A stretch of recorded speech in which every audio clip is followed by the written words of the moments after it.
नमस्कार, जोहार। न्यूज 11 भारत देख रहे हैं आप। आपके साथ मैं हूं अभिषेक भारती। जो कहूंगा सच कहूंगा और डंके की चोट पर कहूंगा। आज मैं एक फिल्म देख रहा था। फिल्म का नाम था जॉली एलएलबी पार्ट 2। जब इस फिल्म को मैं देख रहा था तो एक डायलॉग अक्षय कुमार बोलते हैं, भरे कोट में बोलते हैं। अक्षय कुमार इसमें एक वकील का किरदार निभा रहे होते हैं और वो कहते हैं कि आज भी जब किसी आदमी को न्याय की उम्मीद होती है, उसे लगता है कि उसे न्याय चाहिए, तो वो कहता है कि मैं तुम्हें कोर्ट में देख लूंगा। कोर्ट पर विश्वास कितना है, और उतना ही विश्वास काले कोट वालों पर है। क्यों? क्योंकि न्याय का रास्ता यहीं से तो गुजरता है। वो जो शख्स न्याय की कुर्सी पर बैठे होते हैं, जिन्हें हम जज कहते हैं, वो भी काले कोट वाले। और वो जो शख्स जो न्याय के लिए लड़ता है, चाहे न्याय के पक्ष में चाहे न्याय के खिलाफ में, रास्ता तो वहीं से गुजरता है। दोनों का मकसद न्याय दिलवाना ही होता है अपने अपने मुवक्किल को, जिसे हम अधिवक्ता कहते हैं। लेकिन फिर मेरे ध्यान में एक बात आई। मैं रांची के सिविल कोर्ट गया। मैंने यहां देखा, मैंने यह सोचा कि भाई वो जो लोग न्याय के लिए लड़ रहे हैं, जाहिर सी बात है इनकी भी तो सुरक्षा जरूरी है। तो इनकी सुरक्षा के क्या प्रबंध है? मैं ही कोई सरफरा हूं, मेरा सिर ही फिर जाए और मैं पीठ में बम बांध करके और कोर्ट के अंदर पहुंच जाऊं, तो क्या मुझे रोकने की व्यवस्था है? वो न्यायाधीश जिसे न्याय का भगवान कहते हैं, वो वकील, भाई अगर ये भगवान है तो वो भी तो न्याय के देवता ही हैं। तो क्या उनकी सुरक्षा की व्यवस्था नहीं होनी चाहिए? तो अगर ऐसा होता है तो उनकी सुरक्षा के लिए क्या है? और सिविल कोर्ट में जो मैंने देखा वो आपको दंग कर देगा।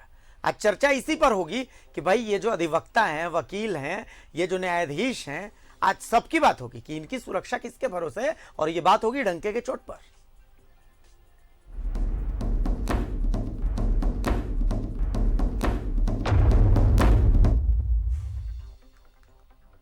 तो न्याय देने और दिलवाने वालों की सुरक्षा किसके भरोसे है, यही सवाल है।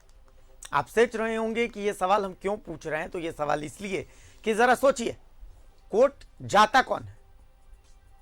कोर्ट आम लोग पहुंचते हैं, न्याय की आस लिए हुए।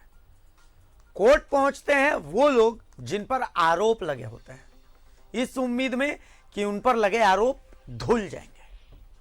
आरोपों के फैसले के लिए कोर्ट पहुंचते हैं पीड़ित, जिन्हें इंसाफ की दरकार होती है। लेकिन अगर इनमें से किसी के भी मन में पाप आ जाए, सिर फिर जाए, तो उन लोगों की सुरक्षा के लिए कौन है जो न्याय देने और दिलवाने के लिए बैठे हैं? जरा सोचिएगा, जरा सोचिएगा, हल्का सा दिमाग पर जोर डालिएगा तो मनोज झा याद आएंगे कि मनोज झा तो अपने वकील का केस ही लड़ रहे थे और उसी केस में वो तमाड़ गए हुए थे। अचानक कोई आया, गोलियों से भून डाला, पर मनोज झा की सुरक्षा किसके भरोसे थी? चलिए, मनोज झा तो बाहर थे। मैं कहता हूं कोर्ट के अंदर जो न्याय दिलवाने वाले लोग होते हैं, जो न्याय देने वाले लोग होते हैं, उनकी सुरक्षा किसके भरोसे होती है? सबसे पहले आपको हम एक रिपोर्ट दिखाते हैं कि रांची सिविल कोर्ट में जब न्यूज 11 भारत पहुंचा था तो वहां पर दिखा क्या। एक रिपोर्ट के माध्यम से उसे देखिए, फिर हम आगे चर्चा करते हैं। रिपोर्ट दिखाइए। न्याय यानी कोर्ट, यानी काला कोर्ट, यानी वकील और जज। न्याय का रास्ता सभ्य समाज में इन्हीं दो काले कोटों से ही मिलता है। पर हमें न्याय दिलाने वाले खुद सुरक्षित हैं? इनकी सुरक्षा का जिम्मा किसका है? याद कीजिए मनोज झा हत्याकांड, याद कीजिए जज उत्तम आनंद की मौत। अब उन घटनाओं को ज़हन में रखते हुए रांची सिविल कोर्ट की इन तस्वीरों को देखिए। कोर्ट में न्याय की आस में दूर दूर से लोग पहुंचते हैं। फैसला किसी के हक में आता है, किसी के खिलाफ आता है। कोई फैसले में होने वाली देरी से नाराज हो जाता है। नाराजगी और गुस्सा कभी कभी इंसान को गलत रास्ते पर ले जाता है, और ऐसे में ऐसे सिरफिरों को रोकने की क्या व्यवस्था है कोर्ट में? क्या कोर्ट में घुसने वालों की जांच होती है? क्या कोर्ट में सुरक्षा के पुख्ता प्रबंध हैं? जवाब है नहीं। ध्यान से देखिएगा तो बस कुछ लाठी वाले पुलिसकर्मी यहाँ सुरक्षा में तैनात हैं। आप ही सोचिए, जहाँ सुनवाई के लिए राज्य भर से लोग पहुँचते हैं, अपराधी आते हैं, उस मंदिर की सुरक्षा के लिए क्या ये काफी है? हम इसे अधिवक्ताओं से ही समझते हैं। बीते कुछ दिनों से अधिवक्तागण या न्यायिक पदाधिकारी तो लोग जो हैं उनको तो सरकार के द्वारा काफ़ी प्रोटेक्शन दिया जाता है। वो तो सुरक्षित अपने आप को महसूस करते हैं क्योंकि उनका अपना एक डेकोरम है, अपना एक उन लोगों का सरकार के द्वारा दिया गया प्रोटेक्शन है जिसके वो सुरक्षित रहते हैं। लेकिन अधिवक्तागण जो है विगत कुछ दिनों से जो है अपने आप को काफ़ी असुरक्षित महसूस कर रहे हैं, जिसके वजह से पिछले 2-3 सालों में ये देखे होंगे, देखने को भी आया है कि 2-4 अधिवक्ताओं की हत्या भी हो गई है। तो इसी के लिए हम लोग जो भी अधिवक्तागण है, हम लोगों को किसी प्रकार का कोई प्रोटेक्शन नहीं दिया जा रहा है। हम लोगों को सरकार के द्वारा किसी प्रकार का किसी सुरक्षा नहीं पड़ती, सुरक्षा का कोई इंतजाम नहीं है। कोई भी आने जाने वाला का चेकिंग नहीं होता है। यहाँ दिन भर अपराधियों का आना जाना है, लेकिन किसी का भी कोई पुलिस रहती जरूर है, लेकिन किसी का कोई प्रॉपर वेरिफिकेशन नहीं होता है, जिसके चलते आए दिन कुछ ना कुछ घटना हमारे बार में भी होता है। और यहाँ से निकलने के बाद हम लोग को हमेशा डर बना रहता है कि हम लोग सुरक्षित घर पहुँचेंगे कि नहीं पहुँचेंगे। अब इन सीसीटीवी को देख लीजिए। देखिए, सीसीटीवी सुरक्षा में बहुत मददगार है, ये तो तय है, लेकिन किसी घटना की बाद में जांच के लिए ये मददगार है। उस घटना को रोकने में सीसीटीवी का क्या योगदान है, आप सोच सकते हैं। बहरहाल सुरक्षा के इन्हीं सवालों को लेकर न्यूज़ 11 भारत रांची के सिटी एसपी के पास पहुंचा कि हुजूर सिविल कोर्ट में अधिवक्ताओं और जजों की सुरक्षा किसके भरोसे है। तो क्या जवाब मिला, सुनिए। ये कोर्ट सुरक्षा को लेकर के हम लोग पूरी तरह सजग हैं और सतर्क हैं। इसमें हमारे द्वारा भी पूर्व में सिक्योरिटी ऑडिट किया गया था, जिसमें कई बिंदुओं पे हम लोगों ने जिला प्रशासन से भी और माननीय न्यायालय से भी सहयोग मांगा था, जिसमें मुख्य रूप से यह था कि सीसीटीवी कैमरास जो हैं कई जगहों पे इंस्टॉल कराना था और कुछ जगह पे बैरिकेडिंग जो ये कटीले तार होते हैं वो लगवाने की बात की गई थी। तो उन सब पे हम लोगों ने फिर से पत्राचार किया है। हमें उम्मीद है कि वो जल्द से जल्द वो सब इंस्टॉल करा लिए जाएंगे। जब किसी व्यक्ति को कहीं से न्याय नहीं मिलती है तो वो न्यायालय का दरवाजा खटखटाते हैं। अधिवक्ता उन्हें न्याय दिलाने का काम करती है और जज न्याय देने का काम करती है। लेकिन इन दिनों न्याय देने और दिलाने वाले खुद को असुरक्षित महसूस कर रही है। दरअसल एक माह में लगभग 4 से 5 ऐसे मामले सामने आए हैं जिसमें हत्या, धमकी और फ़ोन लोकेशन ट्रेसिंग का मामला सामने आया है। बावजूद इसके रांची पुलिस सिक्योरिटी ऑडिट कर सुरक्षा व्यवस्था को मुंह चिढ़ा रही है। अपने सहयोगी देवाशीष के साथ मैं दीपक उरांव, न्यूज़ 11 भारत, रांची। देखिए, कई अधिवक्ता मेरे मित्र हैं, वो बताते हैं कि फोन पर धमकियां मिलने को तो वो सीरियसली अब लेना ही छोड़ चुके हैं। मतलब इसे तो उन्होंने हलवा मान लिया, इसलिए मान लिया है कि भाई इसकी शिकायत लेकर के वो किसी के पास जाते भी हैं तो उन्हें बहुत ज्यादा सीरियसली लिया नहीं जाता। किसी उनके जानकार को अगर धमकी मिलती है तो इसके लिए वो लड़ सकते हैं, लेकिन उनको खुद को अगर धमकी मिल रही हो तो मैं बता रहा हूं वो थाने लेकर के जाएंगे तो थाने वाले उन्हें सीरियसली नहीं लेते। और यही सच है, ये कड़वा सच है, ये सबसे कड़वा सच है। वो अधिवक्ता जो सबके न्याय के लिए लड़ता है, उस अधिवक्ता के खुद के न्याय के लिए, खुद की सुरक्षा के लिए क्या व्यवस्था आपने तस्वीरों में देख लीजिए। आप सोचिए कि सिविल कोर्ट में अगर कोई रिवॉल्वर लेकर के घुस जाए तो भाई पुलिसकर्मी क्या लाठी पीटते रहेंगे? लाठी वाला पुलिस वाला क्या लड़ सकता है एक रिवॉल्वर वाले से? अरे कोई पागल ही हो, मैं कहता हूं, जिसके खिलाफ फैसला आ गया उसे लगता हो कि भाई उसके अधिवक्ता ने, जैसे मनोज झा के केस में हुआ, उसे लगा कि भाई मनोज झा उसकी जमीन छीन रहे हैं, जबकि मनोज झा तो अपने मुवक्किल के लिए लड़ रहे थे। तो अगर ऐसा किसी को लग जाता है तो भाई उन ऐसे लोगों को रोकने के लिए क्या व्यवस्था है? भाई ये व्यवस्था यही है कि सीसीटीवी है, सीसीटीवी फुटेज में आप बाद में जब गोली मार दे तो जांच करते रहिए और फिर उसे पकड़िए। इसके अलावा तो और कुछ बहुत ज्यादा नजर नहीं आता। मेरे साथ अधिवक्ता ही मौजूद हैं, मैं एक बार उन्हीं से आप लोगों का तारुफ करवा देता हूं। देखिए, हमारे साथ पवन रंजन खत्री साहब मौजूद हैं, वरिष्ठ अधिवक्ता हैं। हमारे साथ संजय विद्रोही साहब मौजूद हैं, वरिष्ठ अधिवक्ता हैं। मैं आप दोनों का बहुत स्वागत करता हूं न्यूज़ 11 भारत में। मैं शुरुआत में विद्रोही साहब आपके पास ही आ रहा हूं। विद्रोही साहब, मुझे याद आता है कि आज से कुछ ही वक्त हुआ है, सड़क पर था पूरा अधिवक्ता समाज, एक क्रांति की लौ थी। क्या वो लौ बुझती नजर आ रही है?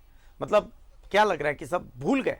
अब अधिवक्ता फिर से इंतजार हो रहा है कि फिर किसी पर हमला हो, फिर ये समाज जागेगा, फिर मांग होगी सुरक्षा की और उसके बाद फिर सो जाएंगे। यही होता है। मैं एक बात बोलना चाहता हूं आपको जी।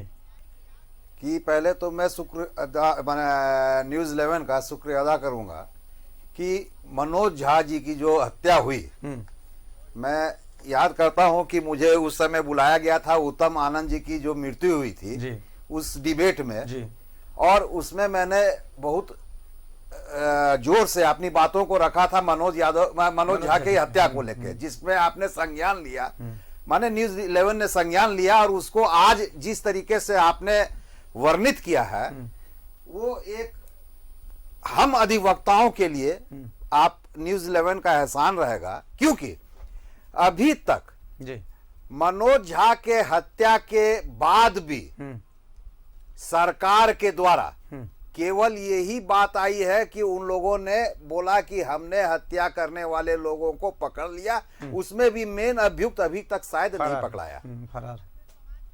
तो अधिवक्ता समाज आज अगर समाज चल रहा है तो उसके पीछे अधिवक्ता समाज का सबसे बड़ा श्रेय रहता है। सच्चाई है ये। क्योंकि अधिवक्ता, अगर हम लोग बोलते हैं हमारे भारतीय संविधान में कि जो तबका नीचे है, जो एडुकेटेड है, चाहे और कमजोर वर्ग से जो आता है, उसको अगर न्याय दिलाने का कोई काम करता है तो वो अधिवक्ता समाज ही करता है। हम वैसे लोगों के लिए भी लड़ते हैं जिनको की न ज्ञान होता है और न ही उनको कोई बैक होता है और ना कोई पीछे से उनका पैरवी करने वाला। हमारे भाषा में कहते हैं जिनके पास पाया नहीं है लड़ने का, पाया नहीं है जिसके पास, आप कह सकते हैं।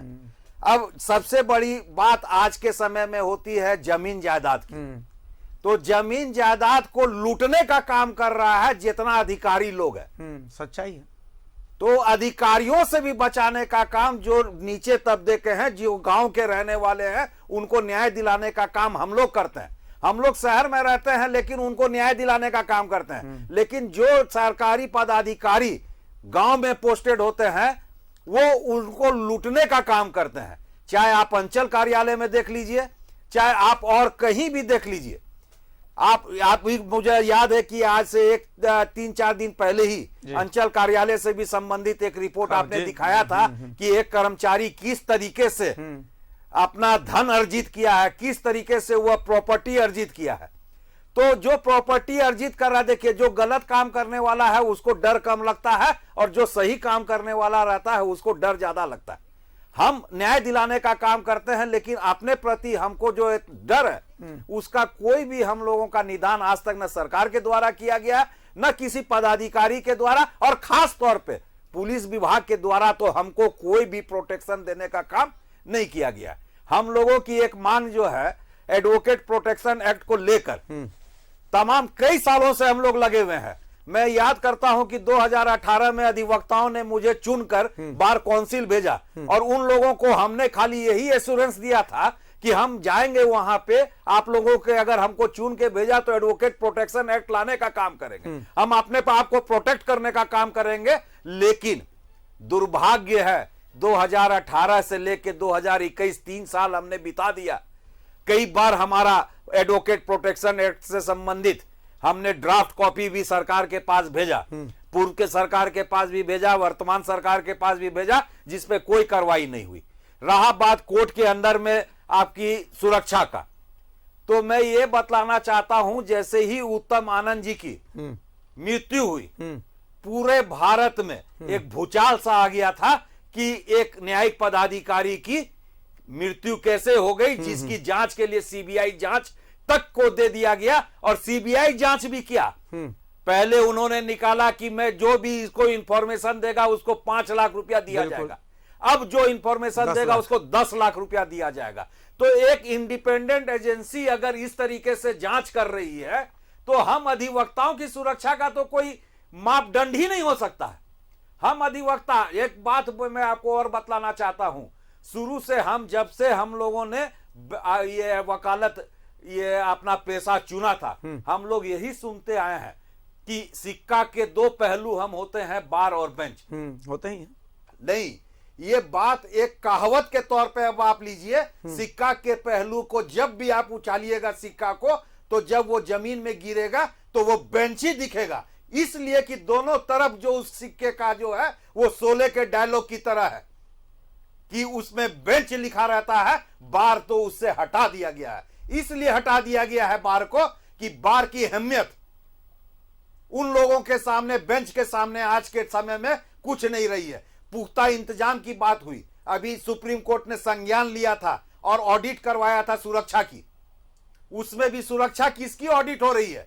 सिविल कोर्ट की सुरक्षा की ऑडिट हो रही है, न्यायालय की ऑडिट हो रही है सुरक्षा की। लेकिन हमारे बार एसोसिएशन के जो भवन है उसकी तो ऑडिट नहीं हो रही है, कोई ऑडिट नहीं है। वहां कैमरा लगाने की तो बात नहीं हो रही है। सिटी एसपी ने अभी आपका कहा कि नहीं, हम लोग का जो है इसमें हम लोगों ने रखा है काटीला तार लगाने का। काटीला तार लगाने का कहां रखा है आपने? आपने सिविल कोर्ट में रखा है। बार एसोसिएशन की भवन को काहे नहीं आप लोग उसमें गिनते हैं? क्या हम लोग जो है न्यायालय से अलग हम लोग को मानते हैं क्या?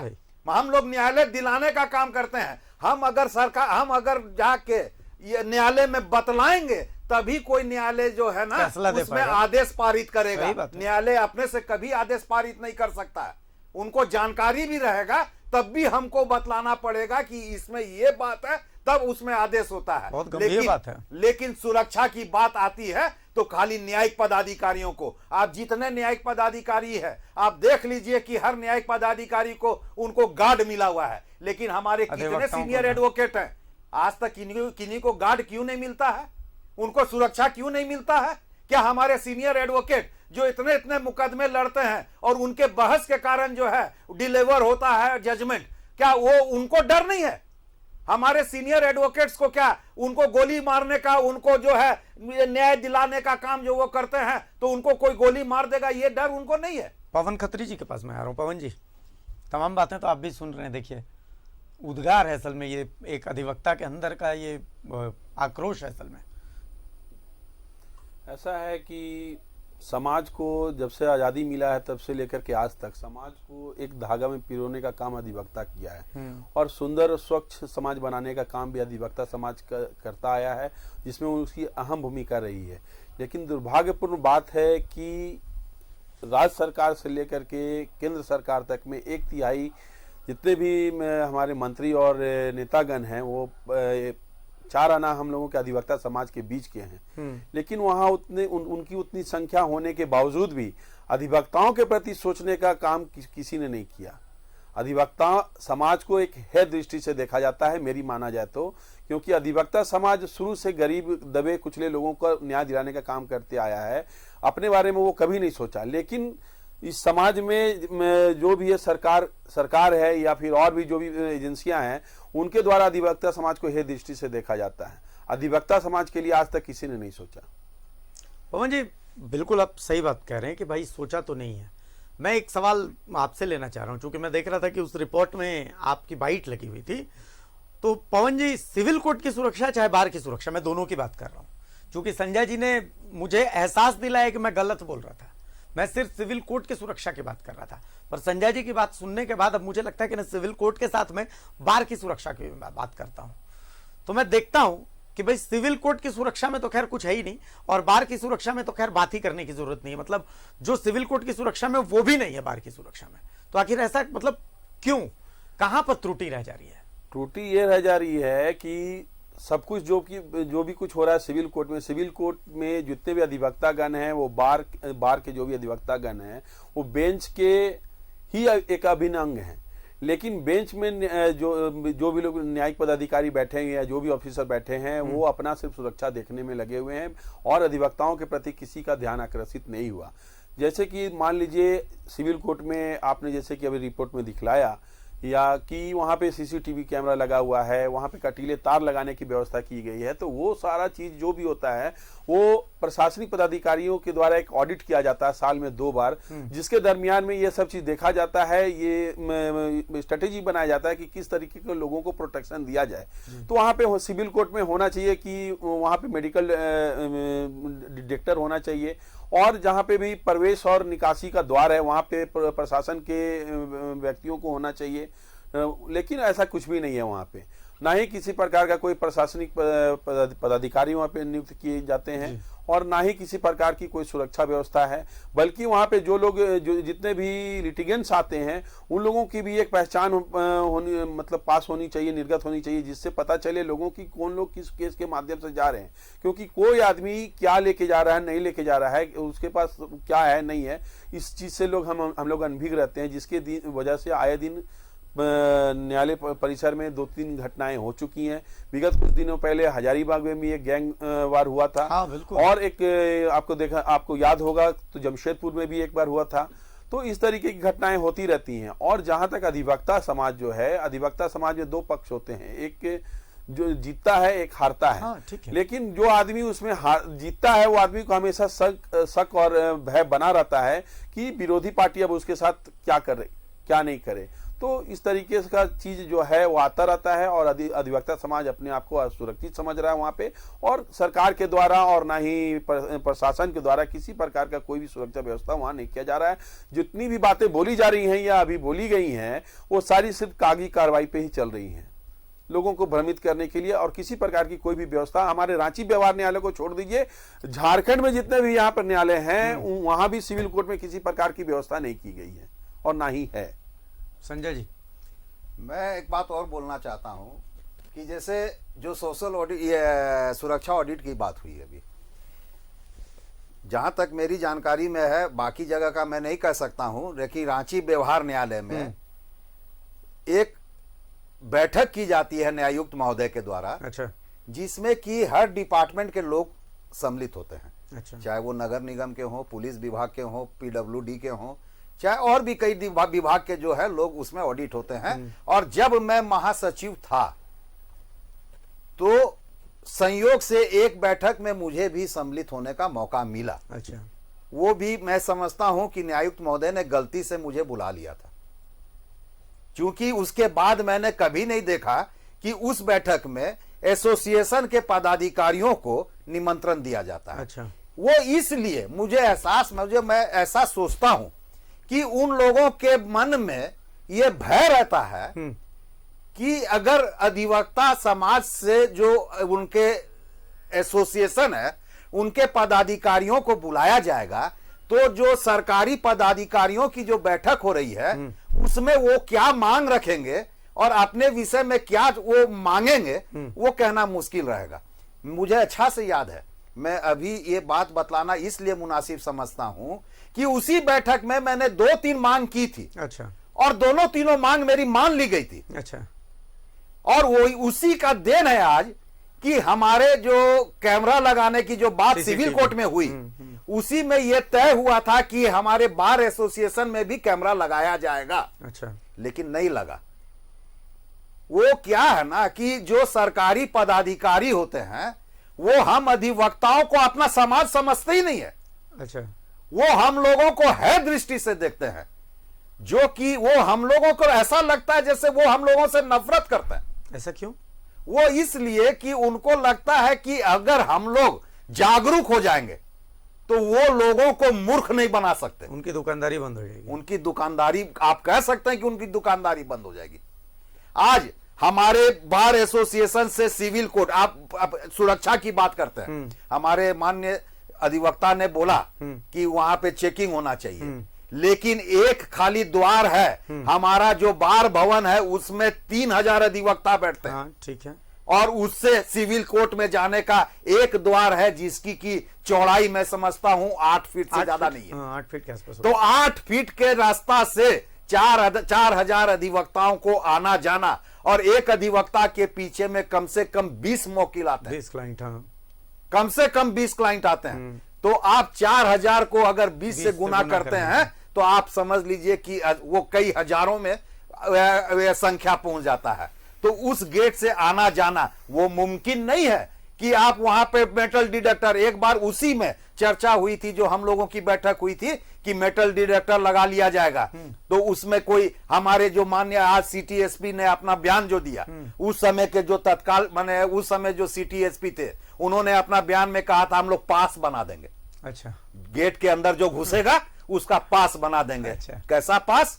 वैसा पास जो कि पिक्चर हॉल में हम लोग पिक्चर देखने जाते टिकट हैं, होगा। तो हमारा टिकट जो होता है और टिकट काउंटर माने हॉल में घुसने के पहले गेट में गेट के टिकट चेकर जो है वो हमारा पास को देखता है, टिकट को देखता है, वैसा पास बना दिया जाएगा। क्या ये मुमकिन है? पॉसिबल ही नहीं है ये तो। सिविल कोर्ट में डेली अगर हमारा 40 न्यायालय है रांची में, एक न्यायालय में कम से कम भी अगर हम मानते हैं एवरेज में तो 50 केस से ऊपर रहता है। कम होता ही, हाँ कम से और कम एक केस में जहां महिलाएं जिस केस में चाहे अभियुक्त होती है, चाहे महिलाएं जिस केस में इंफॉर्मेंट होती है, उसके पीछे पूरा परिवार उसका कुनबा आता है पूरा। सही काहे के लिए हम भारत में रहते हैं, वो भी झारखंड में। महिलाओं को अगर अकेले हम निकाल के सिविल कोर्ट जैसे जगह में भेजने लगेंगे तो हमारे घर वाले खाना खाना भूल जाएंगे कि वो घर वापस लौटेगी कि नहीं लौटेगी।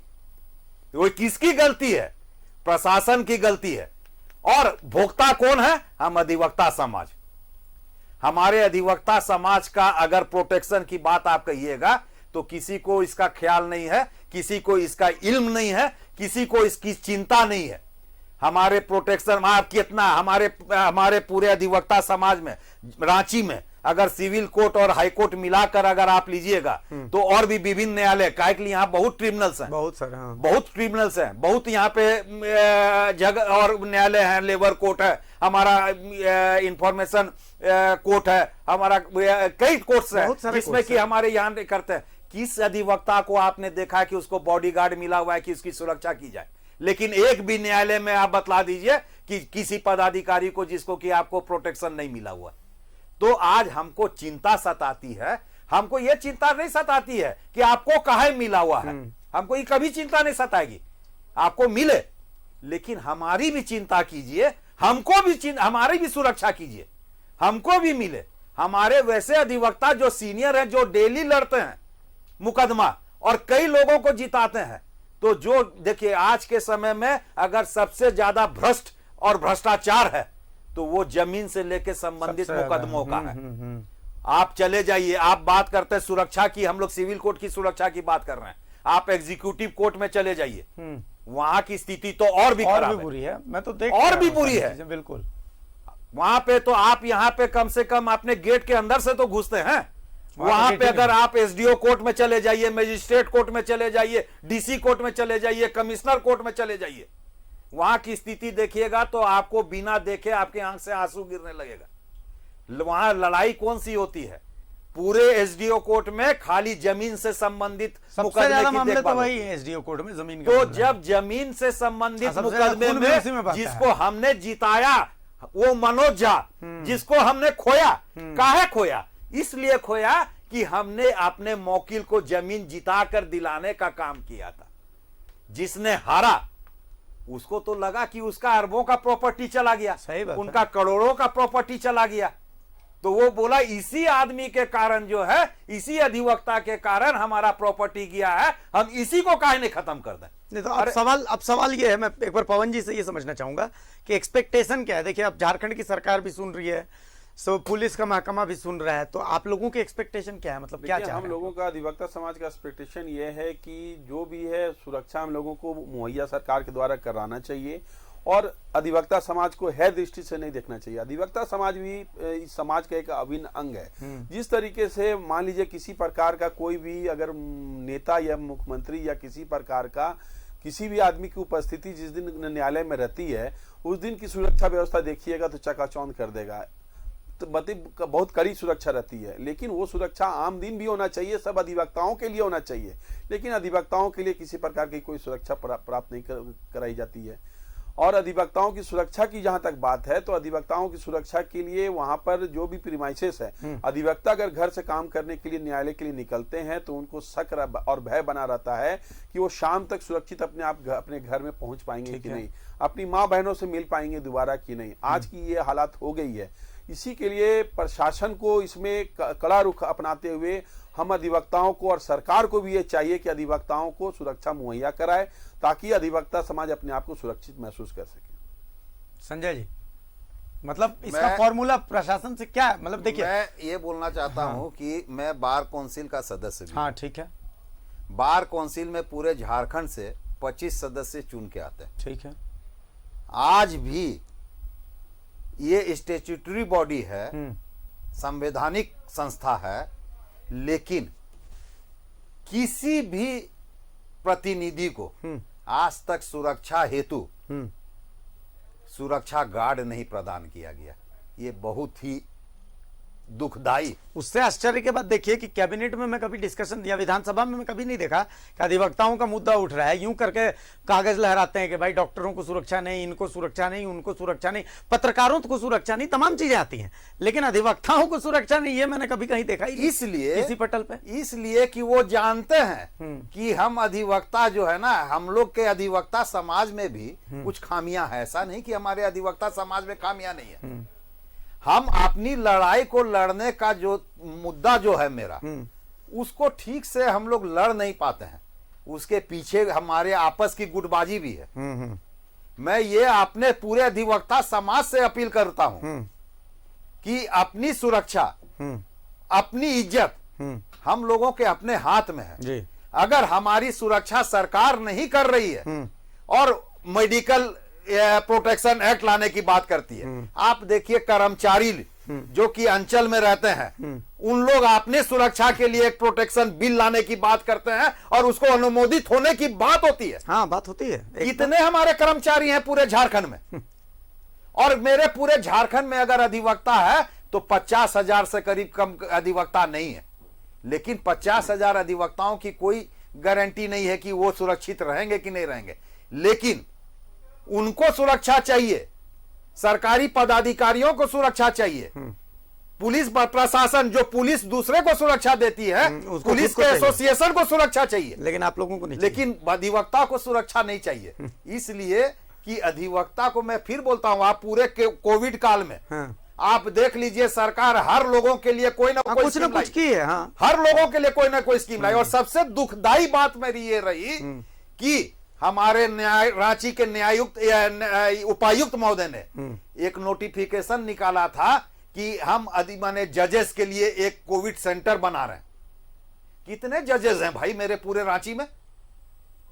40 तो हमारे कोर्ट में है, और अगर हम लोग बाहर में ले लेंगे तो और 40 होंगे। 40, हाँ 40, 80 लोगों के लिए कोविड सेंटर बनने की बात हुई, लेकिन हमारे 8,000 अधिवक्ताओं के लिए कोई कोविड सेंटर होने की बात नहीं हुई। मैंने इस बात को उठाया, मैंने इस बात के लिए पत्र लिखा, इस बात के लिए मैंने संज्ञान लेने की बात की, सरकार से भी की, उपायुक्त महोदय से भी की, लेकिन किन्हों ने संज्ञान नहीं लिया। हम लोगों का तो यह स्थिति हो गया है, सुरक्षा की बात तो क्या कीजिए, हम लोगों का पत्र को लगता है कि जो हम लोग पत्र लिखते हैं वो भी जो है फाड़ कर डस्टबिन में डाल दिया जाता है। एक बात और मैं बोलना चाहता हूं सुरक्षा को लेकर। तो इसका कारण क्या है कि आप लोगों को सीरियसली नहीं लिया जा रहा? इसलिए नहीं लिया जाता है कि हम लोग अपने आप में संयमित हैं। हम लोग जो है ये संयम रखते हैं कि नहीं, चलिए जो हो रहा है सो ठीक हो रहा है, हम लोग उग्र आंदोलन नहीं करते हैं। चूंकि संजय विद्रोही के अलावा कितने लोगों ने इसको लेकर के चिट्ठी लिखी, या कितने लोगों ने इसको लेकर के आवाज उठाई? मैं एक बात और बोलना चाहता हूं, आज जो सबसे जो शीर्ष पोस्ट होता है पुलिस प्रशासन का,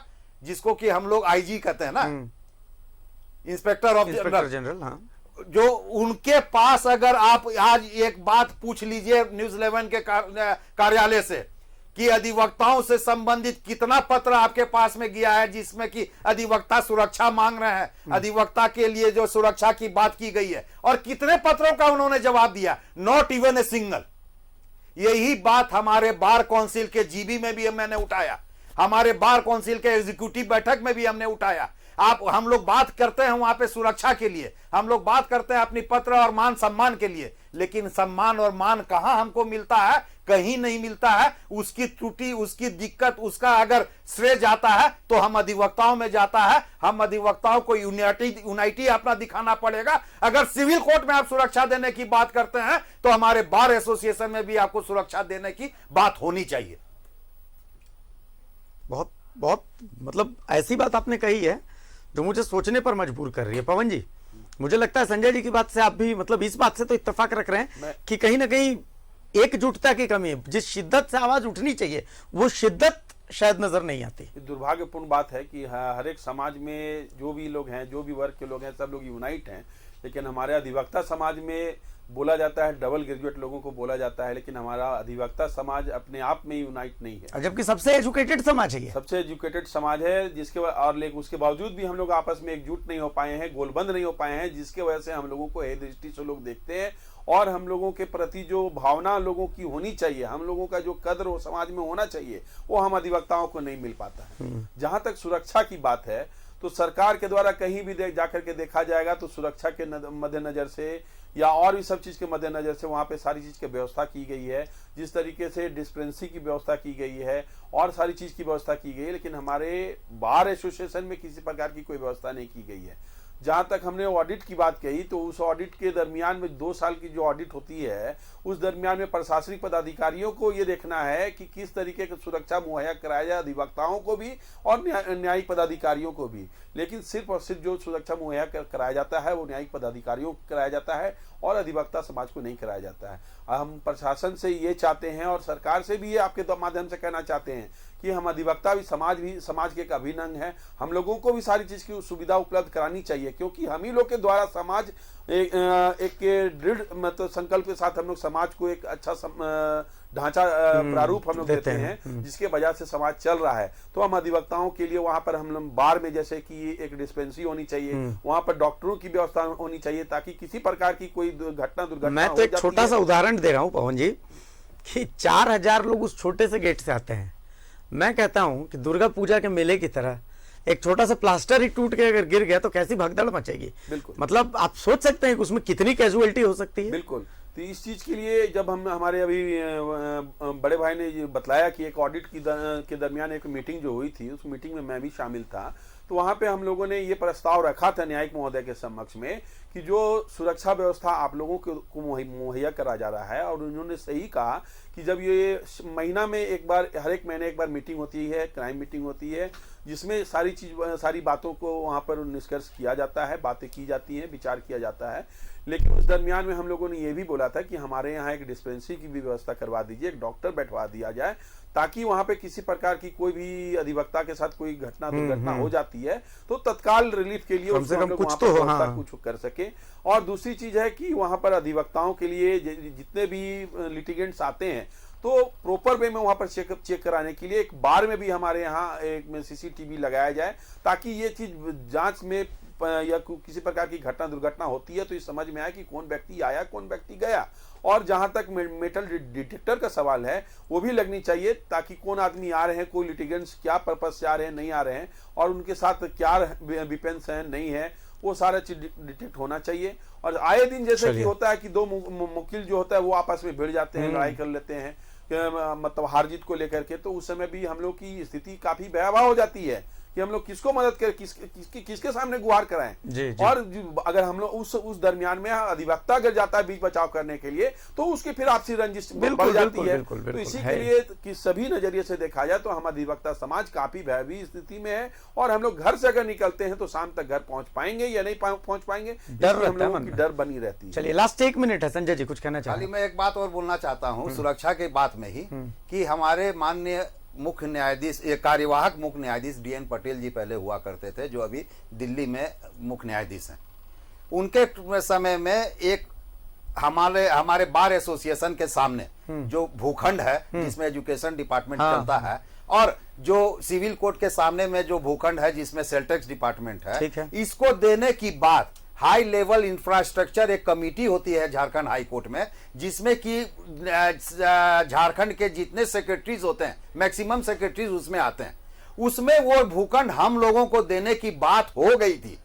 लेकिन आज मैं समझता हूं 4 साल होने जा रहा है, 3.5 साल होने जा रहा है, वो फाइल मूवमेंट जो है जस की तस पड़ी हुई है, धूल लगकर मैं समझता हूं 2 इंची हो गई हो। तो सुरक्षा की बात क्या करें हम लोग, यहां फाइल मूवमेंट की बात तो जो उसी फाइल का मूवमेंट होता है जिस फाइल से सरकारी पदाधिकारियों को कुछ लाभ होने की बात होती है, जिससे अगर कोई दूसरे को लाभ होने की बात होती है, हमारे अधिवक्ता को लाभ होने की बात हो रही है, तो वो फाइल कछुआ चाल में भी नहीं चलता, दब जाते उस फाइल को, फाइल को दबा दिया जाता है, खोजने से भी नहीं मिलेगा। तो सुरक्षा की बात हम लोग क्या करें, हम अधिवक्ता का सुरक्षा, मैं अभी आपके माध्यम से पुनः लास्ट में यही बोलना चाहता हूं, ये हम अधिवक्ताओं पे डिपेंड करता है जिस तरीके से हम अगर यूनाइट नहीं होंगे तो इसी तरीके से हम लोग अपने आप को असुरक्षित समझते रहेंगे और अपने आप का, मेरे अधिवक्ताओं का कत्ल होते रहेगा। हमारे अधिवक्ता ही बोलते हैं,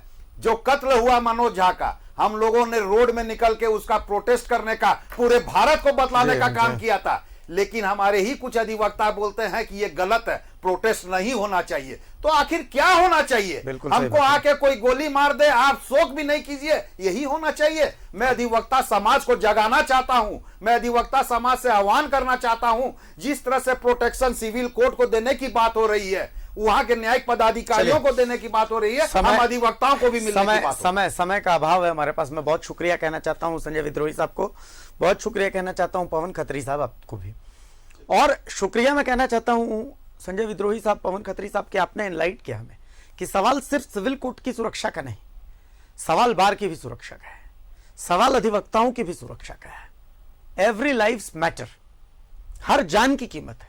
और ये तो समाज का वो तबका है जो सबसे सशक्त है, ये वो तबका है जो हमें और आपको, हम तमाम लोगों के अधिकारों से हमें अवगत करवाता है और उसके लिए लड़ता है। अगर जजों की सुरक्षा जरूरी है तो अधिवक्ताओं की सुरक्षा भी जरूरी है। डंके की चोट पर जारी रहेगा। एक छोटे से ब्रेक के लिए रुक रहे हैं, ब्रेक के बाद जब वापस आएंगे तो हम आपको एक खुशखबरी देंगे, और खुशखबरी इससे जुड़ी हुई है कि भाई रोजगार के द्वार बहुत